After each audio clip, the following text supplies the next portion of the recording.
Okay, so I added a tutorial just in case you stumble across some things that you're not really familiar with, or you get dragged up or caught up on a couple things. So essentially I added an example on the left. The top thing has the dates, and basically it's reflected over here. And so what the dates do is basically just give you the time period between pay periods. So what I do is I do weekly. Some people want to do bi-weekly, some people want to do by the month, and that's really up to you. So I have the date section kind of open. You can click on it and then backspace and just add the date. Right. In addition, each X is a projected income. And so the income can vary from your projected amount of tips to the fixed amount of income you get every so often, or somebody owes you this or owes you that, you think they're going to pay you in that certain amount of time, so on and so forth. And then once you add values into that, so once I say, okay, tips are $20, automatically it'll give you a projected amount, or the actual amount that you've put in based on your projections.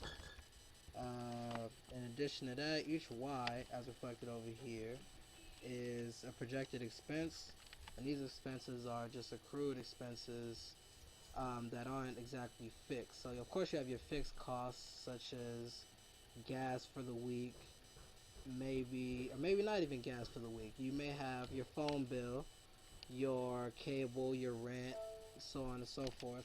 Things that are gonna for sure cost you money each month. And then the Y just accrued things like you may have a BS charge for when you go out during the week. You may have a eating, you may have from like from over here. I have the PayPal expense. I have my breaks cost a little bit of money, so on and so forth. Not things that are fixed that I have to pay, but things that I want to get out the way. And so for this bill section, it has a value of 0 because over here I have the fixed cost of bills. So if I put in here, I have my phone bill, which is roughly 110. Then I have a car note, which is 250, and then insurance, which is, or whatever, which is so on and so forth, which is 25. I don't know, just anything. This is the sum, so it's already been added here. Really, what you need to just do now is just drag this up, hit enter, and then it'll give you that cost, and then that is automatically reflected in your monthly or your time period based on what cost you have. So let me change that back.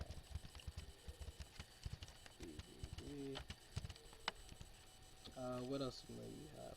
Okay, so changing the colors. I changed the colors based on whether they're paid or not. So they're red to refer to a cost, and once it's paid off, I like to change the color. You may want to change it through. You may want to change it to orange, black, so on and so forth. And so really, just go into the home, and then going to the paint bucket will allow you to do that. What else we have here? Let me just do this so you don't have to do that. Oh, before I do that, okay. So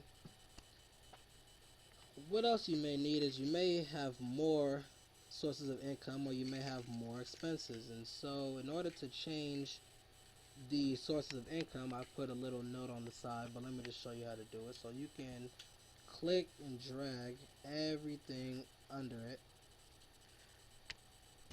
then Control X will highlight it and make these kind of shift. And then say I had two more projected sources of income, I'll click on this box, two boxes below, Control V, and then it moves it down. I can add more X's. And the same thing goes for the Y's. You just drag it, hit just Control X, put it down 1, 2, 3, 4, whatever.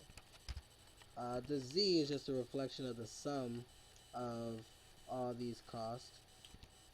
And then this 0 on the bottom is the total income less the total expenses. And essentially, that's it. So, hopefully you get your finances right.